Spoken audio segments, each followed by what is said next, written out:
Hello and welcome to the Cayuga Community College television studio for the fourth in a series of 7 debates this month involving 2015 candidates for Cayuga County Legislature, Auburn Mayor, and Auburn City Council.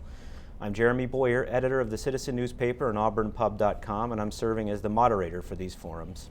These debates, which are recorded and produced by students here at the college, are broadcast in cooperation with Time Warner Cable, Verizon Fios, and Auburn Regional Access Media. They are also posted for viewing anytime at the auburnpub.com website. Today's program features the candidates in the race for Cayuga County Legislature District 6, a district that includes the towns of Owasco and Senate. The candidates in that district this year include the incumbent and the challenger. Incumbent Joseph Runkle, who is running on the Republican, Conservative, and Reform Party ballot lines, won this seat in the 2011 election. This year he faces a challenge from Aileen McNabb Coleman, who is running on the Democratic and Working Families Accountability lines as well as the Independence Party line. The Cayuga County Legislature is a 15-person body that is currently comprised of 7 Republicans, 7 Democrats, and 1 Conservative, although Republicans hold the majority due to the weighted voting system that's in place for the legislature. The base yearly pay for a sitting county legislator is $10,100. Under the rules for these debates, the candidates will be given 2 minutes for an opening statement and another 2 minutes for a closing statement. The initial answers to questions can also be up to 2 minutes long, and rebuttals to those answers are then allowed 1 minute each.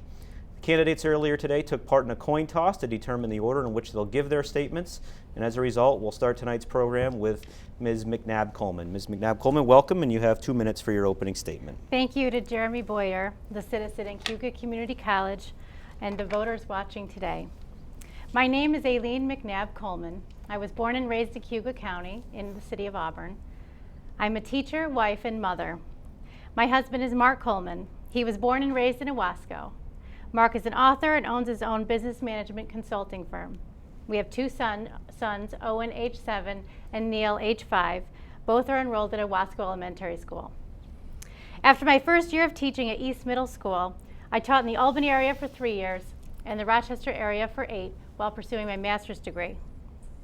At that point, my husband and I decided we wanted to raise our children here in Cayuga County because we believe that this county has so many unique things to offer, including the lake, a burgeoning tourism industry, and hardworking, caring residents. We've resided at our home in Owasco for 3 years now.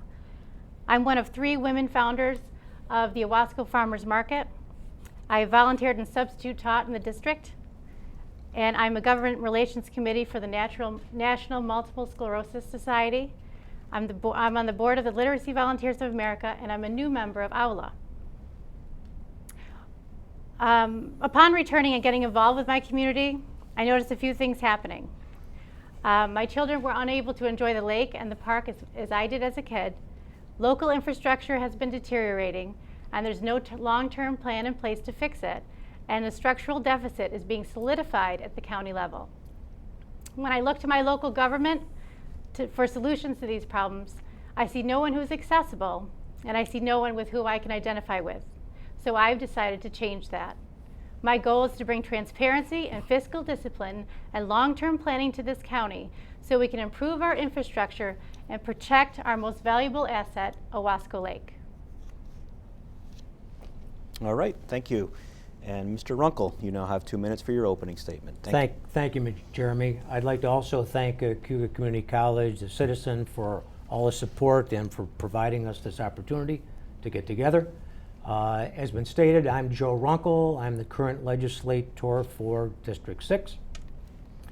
I was elected 4 years ago, had into my first term as a political person.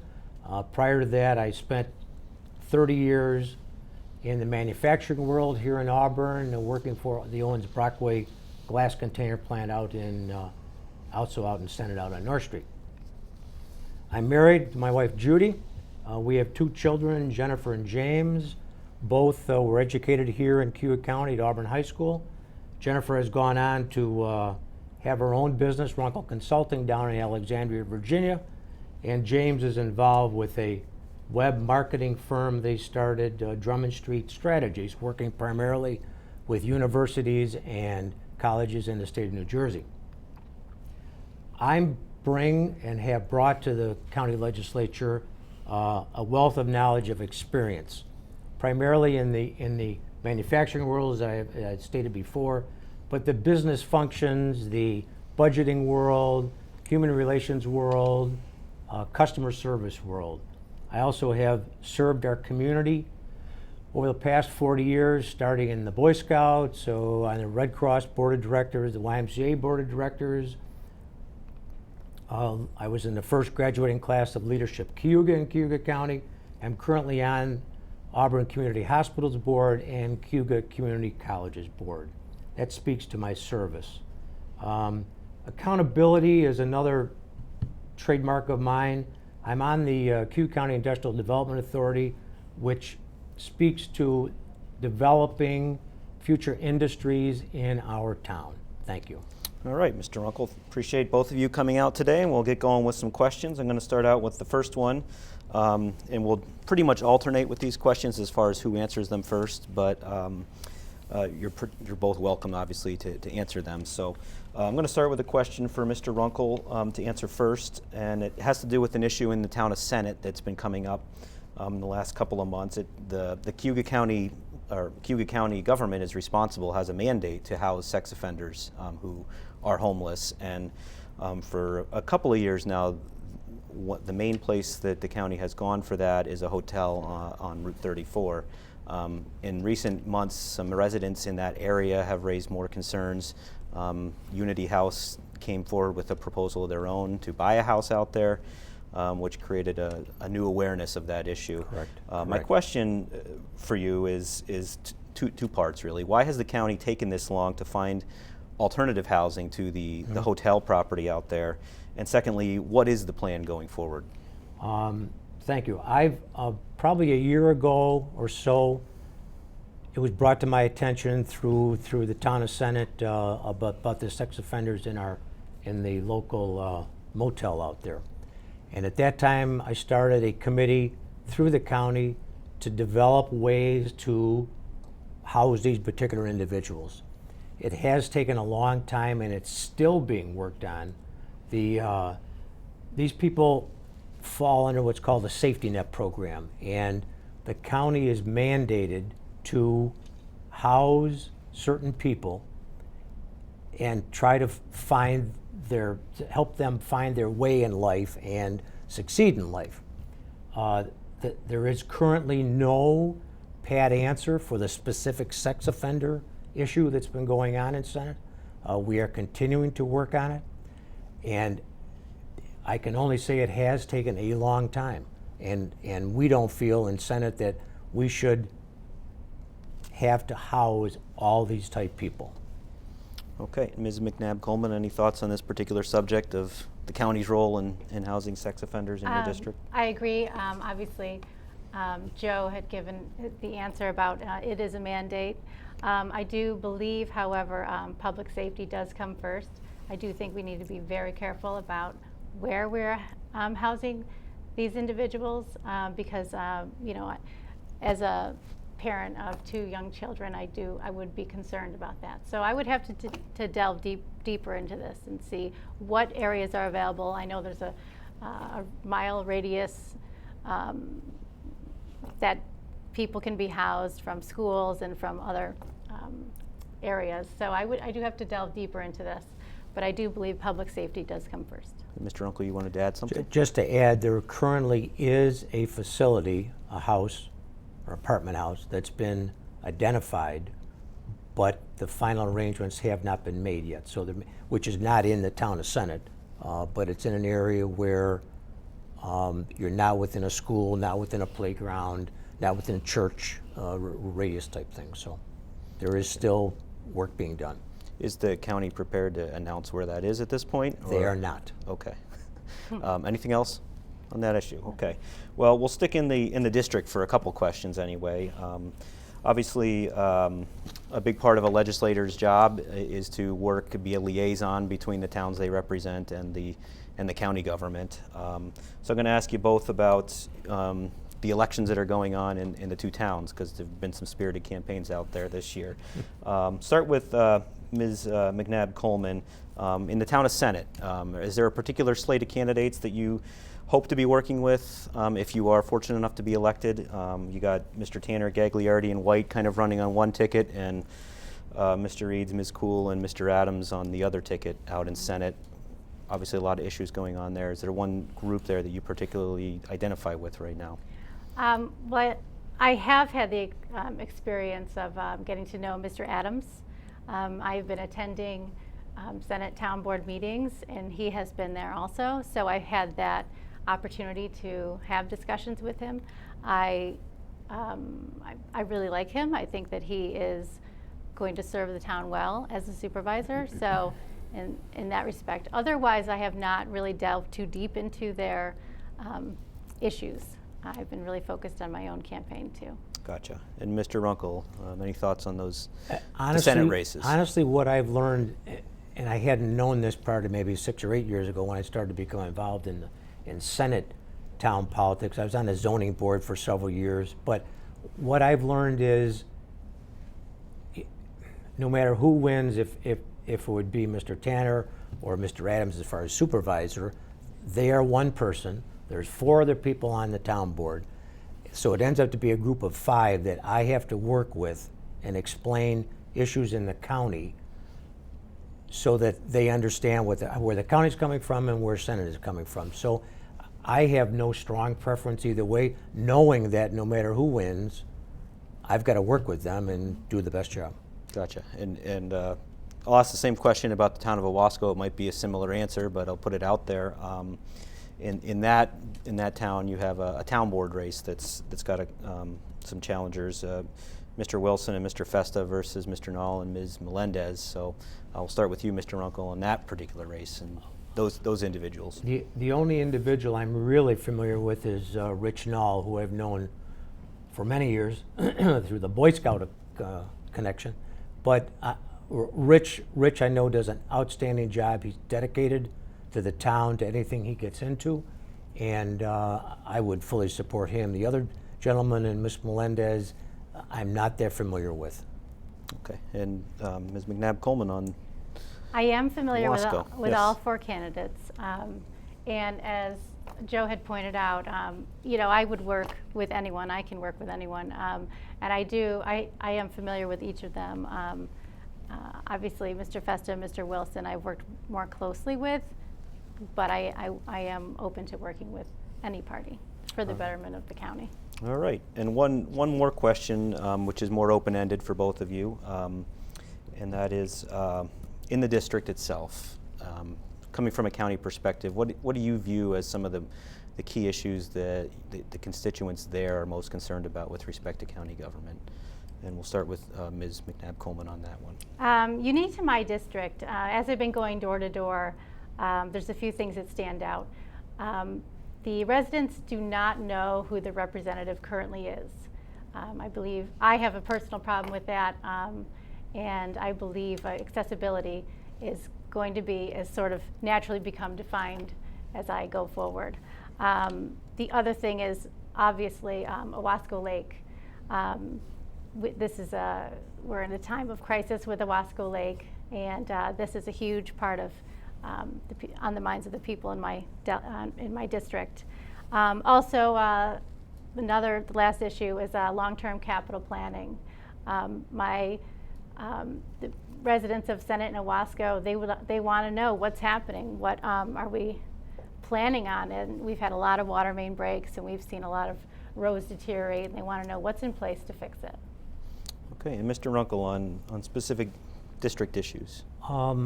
Aside from Owasco Lake, which that is a common concern of everyone, I have run into, interestingly enough, school tax issues, which I have to report that I am not in charge of school taxes, so I can't affect those. But they are concerned about county taxes, which we can talk about a little bit later, and infrastructure, as such as roads. The county this year, and we've pushed for putting between $500,000 and $1 million more dollars in the county's budget to help beef up our roads around the county. But some of the residents I've talked to are also interested in consolidation of services. The county is working on trying to work with the various towns in the world of services for roads, either be it plowing, mowing during the summer, and those types of things. So those are some of the issues I guess I'm running into out there. Well, and we'll probably hit on a few of those in more depth here as we go along, but for now we're going to move into the budget, and the legislature has been working away at the budget, and we started with the administrator's proposal that would have exceeded the 1.25% tax cap, and the legislature last week found some cuts to bring that below, but there's still obviously more work to be done. So who knows, it could go back above or it could go down further. True. What it all comes down to really on the big picture is tax levy, fund balance use, how much money do you take out of the fund balance to balance the spending, and also potential cost cuts, which could mean job cuts. So my question for both of you is, where do you stand on this continuation or this balancing act of tax cap and tax levy, fund balance use, and job cuts? And we'll start with Mr. Runkle on that question. Okay, I currently am standing on opposing exceeding the tax cap. The tax cap is something that the governor, Albany, sets upon each county, that you will not go above this tax cap, and if you do, there may be certain penalties that the state applies upon the county. So I'm against going over the 1.25, and as Jeremy said, we're down to 0.8 at this point in time, a tax increase. And we currently are forecasting no job cuts. We have a roughly $19 million fund balance savings account that the county works with. The county needs that money as they go throughout the year because bills don't necessarily match up monthly with revenue that comes into the county. So sometimes during the year, just as working capital, you need to pull money out of this fund balance. But we have over our recommended goal of a 10% fund balance, which equates to like $14 million. So we've got somewhere in the $4 to $5 million to play with.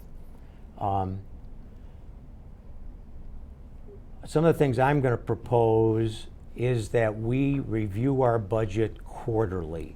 We currently now set a budget and we pick away at it throughout the year, but we're not really reviewing it on a more frequent basis.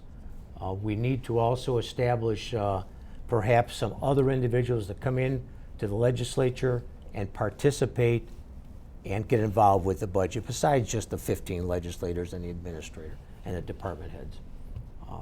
So that's where I'm at on that. Okay, and Ms. McNabb-Coleman, your thoughts on where the county is at with its budget? Well, I'm currently not on the legislature, so I'm going to speak to this as from 30,000 feet up. Personally, I say no to exceeding the tax cap. I think we've been repeatedly exceeding the tax cap and repeatedly raiding our fund balance. I think we need to take a hard look at consolidation, and we need to do an efficiency study. I think we need to go through the departments, and I want to talk with the program managers, not in a way of micromanaging, but in a way of research. And I want to find out what can we do for you to make your job more efficient. And I would really like to study that and see then where we can do some consolidation and perhaps some cutting. Okay, anything else on that before I move on? We could go on forever. Yeah. Well, and a couple of these questions are still tied into the budget. Sure. But, the next one that I have for both of you, we'll start with Ms. McNabb-Coleman. One of the cuts that came out of last week's meeting to get below the tax cap was to the county soil and water district. And they obviously have a role with working with our area farmers, as well as, there's connections there to watershed protection. So the question I have for both of you is, do you support the cut that's there? Do you support cutting further? Do you support cutting less in terms of the county soil and water district? And that's you, Ms. McNabb-Coleman, first. I do not promote cutting services to county soil and water. Cayuga County has the largest freshwater shoreline of any county in the state, and we are also the largest agricultural county in the state. We can't afford to do without soil and water or the Cornell Cooperative Extension. I know that some cuts were made to soil and water last year, and that has affected our lake in that they weren't able to cut back the weeds, the seaweed. And I have some disheartened residents who have weeds wrapped around the docks at the southern end of the lake, although not in my district. It's been said you can walk straight across the water on these weeds. And also, as the weeds die out, they're producing a white foam on the lake. So in addition to the blue-green algae, we have this white foam. That's a cut that shouldn't have happened. And I would never propose a cut that doesn't preserve the health of our lake. Okay, Mr. Runkle on soil and water. On soil and water, I do support a cut of, I believe it's going to be roughly 5% this year. It was 5% last year. Our soil and water organization is one of the largest funded by county funds organization in the state. There are other opportunities for the soil and water people to increase some of their rates to make up some of those monies. And to Miss McNabb's Coleman's point on the algae that's growing in the lake, that cutting the algae is not the solution to Owasco Lake's problems, and I'm sure she'll agree. Right. So I am in favor of cutting soil and water. We took in balancing the budget this year, we went back to each department within the budget and budget process and asked them to cut expenses by 6%. So a 5% cut of soil and water is comparable. Okay, and Ms. McNabb, you have another thing to add there? I just have a comment. I think that this legislative body has repeatedly gone through, when it comes time to make cuts, I do believe they ask for across-the-board cuts. And across-the-board cuts, to me, as an outsider, means we're doing nothing really well. So I really do think, again, rolling up our sleeves and taking a hard look at where we can shore up efficiencies is where to go. Okay. A specific question here. Looking back to last year's budget, obviously, I think there was a reference to, the county did go over the tax cap. Mm-hmm. Mr. Runkle, you did vote to support that budget. Correct. So I'm asking you a question about why were you okay with doing that? Well, running a budget is not about cuts. It's not about laying people off. We had an opportunity last year to lay off up to 30 people if we did not exceed the tax cap. And in my opinion, using the word fiscally responsible, to go over the tax cap last year was a good thing to do. Our fund balance back then was down around $13 or $14 million. What that meant is we would have to go out and do short-term borrowing throughout the year in order to pay some of our vendors and some of our bills, and that's not being fiscally responsible. So yes, I did vote to go over the tax cap. Okay, and do you have something to add to that? We were one of 6 counties in the state to go over the tax cap last year. I do not feel that was a good idea. I disagree with it as a taxpayer, not even as a candidate on this stage. As I said, there's other ways we could shore up those funds. I think what Mr. Runkle had referenced earlier, and going forward, revisiting the budget several times a year instead of just at budget time, we can be more proactive than reactive. All right. Another question. Did you have anything to add, Mr. Runkle? Sure. Go ahead. This was the first year that we, the legislature, started to take steps to establish the budget basically on a monthly basis. Prior to this, excuse me, we would wait until the departments were asked, like in September, to come up with their budgets, and then probably by November or December, the legislature actually got down to nitty-gritty. This was the first year, and several of us pushed it through, that we tried to discuss it every month. The budget meetings that we're having another one tomorrow night, are basically a month and a half to 2 months earlier than they ever have been. And so we're making some progress on this budget. I mean, budget's a big animal to get your hands around, so we're making some efforts there. All right. One other question that I have that sort of ties into the budget, but to the bigger picture of job creation as well. And that's the Cayuga Economic Development Agency and the economic development program that the county has in place. The county's paying $350,000 annually into CEDA and the work it's doing. So my question for both of you is evaluate how well we're doing with this. How well is CEDA doing? Is this good investment for the county? And Mr. Runkle, I'll give that to you first. CEDA has done a good job in the last 4 years that I've been associated with this.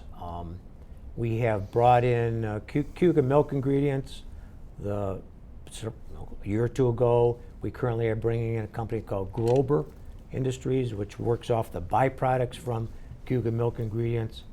And these are not companies that hire hundreds of people, but they hire tens of people. And we are not going to find, in my opinion, a big manufacturer or a big company to come into the Cayuga County to give us a lot of job growth. CEDA and the Chamber of Commerce have been working hard at also developing those existing industries to see what they can help to foster, to maintain jobs or perhaps increase jobs a little bit, as well as bringing in several new small microbrewers, restaurants, those types of things, which have helped our economy, I feel. And Ms. McNabb-Coleman on. CEDA, although I still feel it's in its infancy, I think they're doing a great job. I think Andrew Fish and going to bat for us at the state level has been necessary. I also feel that it's one-stop shop to attract businesses, but also to reinforce businesses that are staying here, that are already here. So I think they're doing a good job of that. I do believe the legislator could be doing more things to attract businesses, and as I said, that long-term capital plan, providing for the infrastructure. Business investment requires predictability. And so the more that we set the stage, be it CEDA and with our legislative body, then the better we'll be in the long run for businesses to recognize us and decide to come and invest, whether they're large or small. Okay. Well, we touched upon earlier Owasco Lake as being a concern, and I'm going to ask you a couple direct questions about Owasco Lake. The first being, from a legislative candidate point of view, what is the most important thing that you think the legislature can do to help turn around the condition of the lake? And we'll start with Ms. McNabb-Coleman. I think the legislator, I believe, has everything in its power to help preserve the lake and improve the health of the lake. I believe fostering collaboration between these groups that have started, including AULA and the watershed, and they have done that. They have worked with Lake Day, which happens once a year. They talk about where the group, the scientists and the public together to see what's going on for the health of the lake. Also, I believe the manure management working group that had been established has been tremendous. That is an impressive group of farmers, elected officials, the public, soil and water, and they have worked together. They've come up with 15 recommendations to handle manure management in this county. And as I mentioned before, we have such a high level of agricultural here. So as a legislator, I would continue to foster the collaboration, and I would take those recommendations and see them through. Okay, and Mr. Runkle, your thoughts on what the legislature can do on the lake quality? I agree wholeheartedly with what Aileen has said. One thing that I see is that we live amongst many Finger Lakes, obviously, and this issue is not solely with Cayuga County, solely with the AULA folks, solely with those who are working on manure management. We need to do more with our county representatives, with Mike Lazzolio, with Gary Finch, with Bob Oakes, Jim Seward. And what I would propose we do is continue all the education that's going on. I mean, that's very important.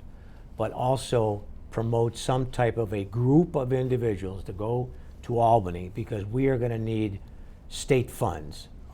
State funds have already been promised to Cayuga County, albeit we haven't seen them yet, but they're promised to come. But we need, in order to help abate what's going on in our lake and Cayuga Lake, we need more state funding, and we need to put a bigger push on in Albany to do that. One thing that I've heard some observers say is that they feel we need more stringent enforcement and tougher penalties when there are violators. Do you agree with that, or don't think that's the way to go, Mr. Ron? To me, the jury's out on that. I don't feel that's the way to necessarily obtain our end game here. That we certainly need to talk to these people. If there are people who are blatantly going against DEC rules and those laws, we should enforce the current ones that are in effect. But to increase penalties, I'm not necessarily for that at this time. Okay, and Ms. McNabb-Coleman. My philosophy is prevention and education. So as long as we are provided for and the farmers are provided for best practices, techniques, as long as everyone's on the same page, and I know the majority of the farmers are, they're working very hard and they invest a lot of their money to keeping and preserving our lake and keeping the health of the lake. I believe only then, as Joe had said, if there are repeat offenders and they're not following, and once everyone's on the same page, then definitely we should enact fines. So that is actually one of the 15 recommendations, to work with the state agencies to figure out what exactly those penalties should look like and how they will be enforced. Okay. At the north end of the lake is Emerson Park, obviously a county jewel in and of itself, and a comprehensive plan was adopted by the legislature earlier this year. I believe, Mr. Runkle, you did support that. My question for both candidates is simple in terms of what you would like to see happen there soonest. What do you think is the most important update or upgrade we can do at Emerson Park? And we'll start with Ms. McNabb-Coleman on that. Emerson Park, while with some upgrades, is not really the family-friendly destination it used to be. I do like that the master plan has been sort of pared down into something more practical, more doable. I like the idea of bike paths, and I like you know, a lot of the things that it has to offer. I think right now, like tomorrow, we could, one thing that we could do is lift the fee. I have 2 very young, energetic boys, and we do a lot. We go to playgrounds. We pack a lunch, or we'll pack a snack, and we go to playgrounds. I live equidistant between the park at the lake and, let's say, a Wasco Elementary School park playgrounds. I don't go to the lake because I won't pay $2 to have my children go and play in the playground. So I do feel like we could do that instantly, get people up there, and then we could try to get more things to attract families there, like possibly a food vendor or something that can really help them spend an afternoon there. All right, Mr. Runkle on Emerson Park. Yeah, the Emerson Park master plan, the fact that we revised it, it had been many years since it was revised, and we saw it an opportunity here that if we would have a updated plan, then perhaps there would be some funding that could be found, which is non-taxpayer money funding, to implement some of the things at the park that we found through all the public meetings that we had and worked out. The park definitely needs to be updated. I personally would love to see a new playground put in there, which is anywhere from $300,000 to a $500,000 expense. But it is a jewel that we have, and we need to beef it up so that we can get more people there. There's several big events that happen out there, one being the 4th of July, and we're currently working on a larger fireworks display to hopefully get more people in, have a better venue there to get more people into the park. So Emerson Park is needed here. All right. Move on to another topic. We will have a new chairman next year, obviously, for the Cayuga County Legislature. At the beginning of, or towards the end, I guess, officially the beginning of 2015, the legislature majority chose to put Mr. Chapman into that position once again this year over Mr. Farrell, who was also expressing an interest in that job, and it was a pretty close vote, actually. So I'm asking Mr. Runkle specifically, because you did have a vote in that, who you supported and why. I supported Mike Chapman. Mike, and I've only been in the legislature 4 years, and I've only seen 2 different chairmen, and Mike exhibits to me a very caring involved feeling with the county. He has helped advocate for the county more than any other county chairman I have known. He is constantly on the phone for us, and it does take lobbying to get things done within the state government. And so I totally supported Mike.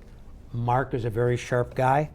I think he would do a good job also, just not as good as Mike. Any thoughts on that decision or anything along those lines, Ms. McNabb-Coleman? I do think going forward in an effort to bring transparency to the 6th floor of the county office building, I think we should involve the public more in that process. I was going to ask a question about that, and maybe you can elaborate on it as far as the use of caucuses to sort of hash out, who's behind who, and the different parties do have the ability to meet behind closed doors to talk about some of that. Is that something you're comfortable taking part in, or do you feel like that's something that shouldn't be happening? I think, as a future legislator, I would work with anybody. I can work with everyone. It doesn't matter the party. And I do feel as though the legislator has the reputation for party cronyism, and I think most people have a bad taste in their mouth when you talk about the legislator. And I knew that going to doors when I said I was going to run for legislator. I would get an earful typically. No, I do feel like it's in my philosophy of transparency. I mean, I think that being in this legislative body, it means you operate in a fishbowl, and unfortunately that's not how the public feels. So I think that that's a good first step to show that we're transparent. Okay. Mr. Runkle, your thoughts on party caucuses, specifically for chairman selection? Oh, specifically for that, I am in favor of caucuses. It's similar to, in my mind, trying to build a ship with 15 people designing it versus building a ship with 2 people designing it. During caucuses, we hash out our arguments with everyone, and to me, it's a good thing to do. Then once we get on the floor with everyone, and I feel our legislature works well together, be them Democrats, conservative, Republicans, everyone is there, pretty much everyone is there to do what's best for the county. Okay.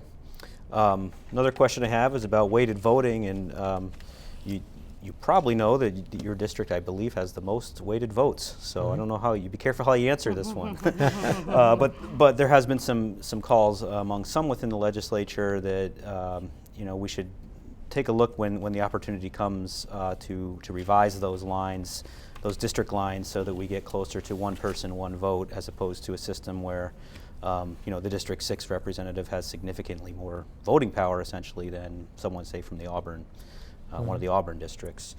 My question for both of you is, what would you support changing district lines and reforming the weighted voting system, and why or why not? We'll start with Mr. Runkle on that one.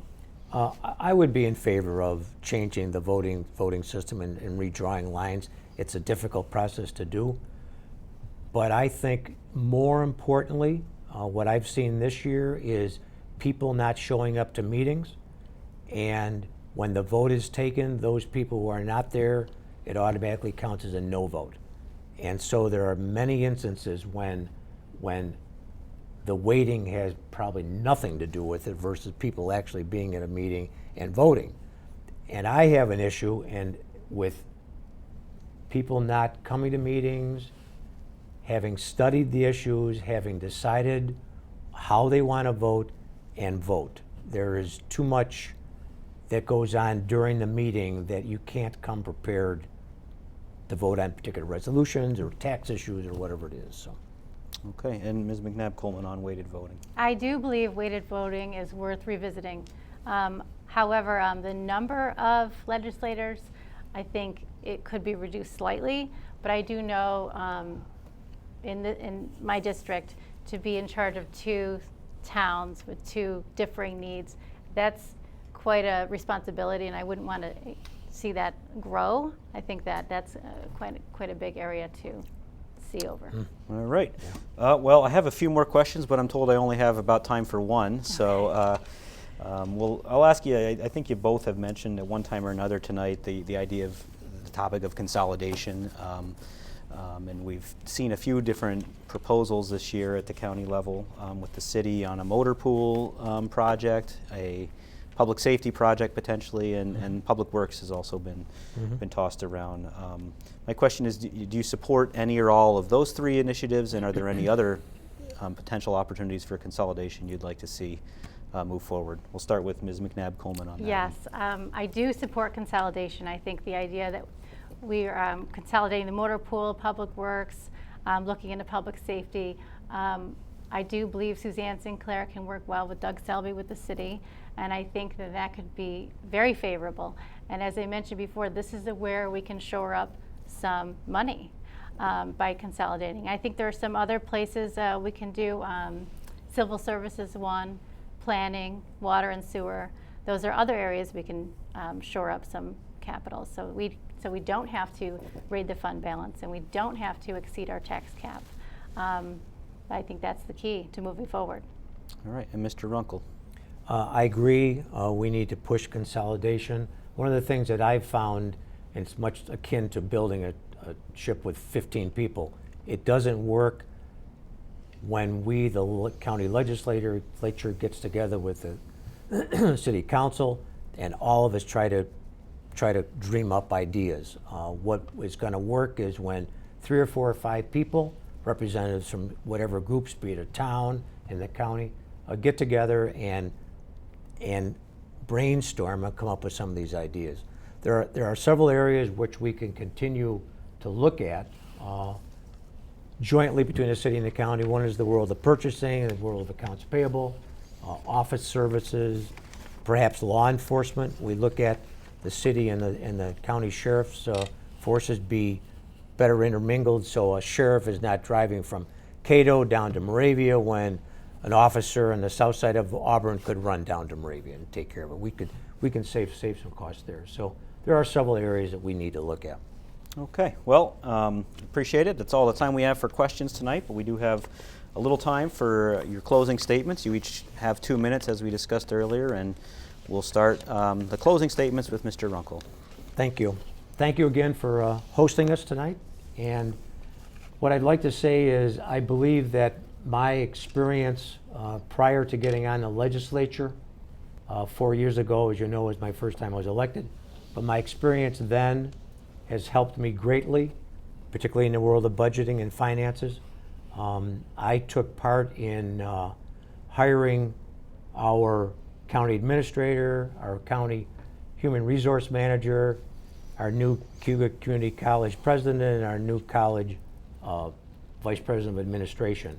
Those are some of my skills that I have learned through my various years, and I was surprised to actually have that much turnover in the career when I was here for 4 years. I look at this job more as a community service. My entire life I've spent serving on groups, trying to help people to make Cayuga County a better place to live. Our children, my wife's children, continue to do those same things out in the communities that they are in, so it's something we have learned. One of my supporters said that I will take on a job, use common sense, and complete the job, and that's what I feel is one of my strengths. And I would ask that you vote for me on November 3rd.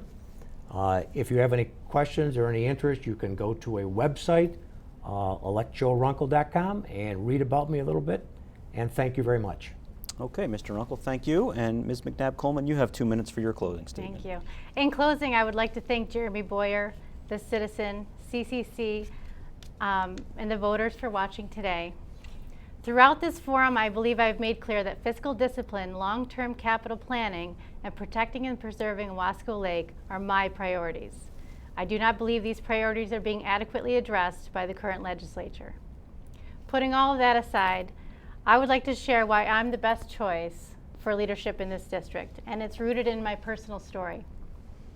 5 years ago, after the birth of my second child, I was diagnosed with cancer. It's pretty amazing that I have relocated to an area I love.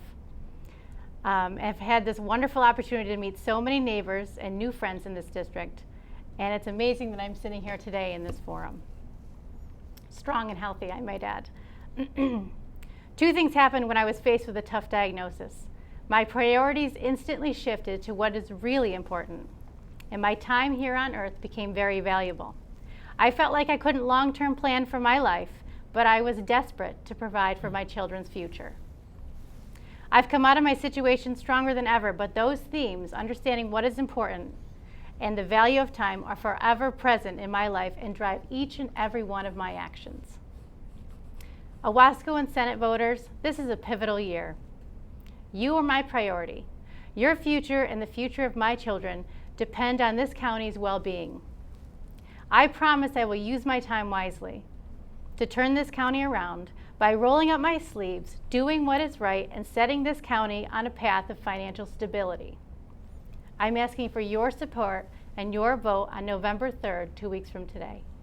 Thank you very much. All right, well, thank you both for taking the time to discuss these issues today, a time when I'm sure you're very busy with your campaign activities. And thanks on behalf of voters for making the choice to seek elected office. It's something that takes a lot of courage and energy to do.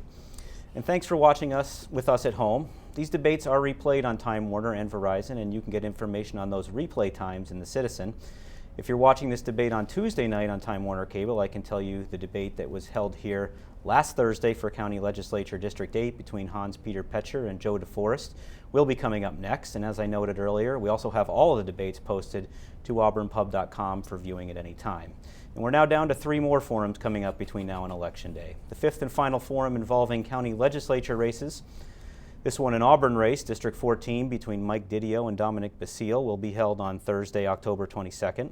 And then the final week will feature City of Auburn races. On October 27th will be the Auburn mayoral debate between Mike Quill and Tim Lattimore, followed October 29th with the Auburn City Council candidates, Jimmy Giannatino, Dia Carbajal, Pete Ruzicka, and John Camardo. And that will lead us to Election Day on November 3rd. Thanks again for your interest in this year's campaign season, and please make sure you take the time to vote in the general election on November 3rd. Have a great night.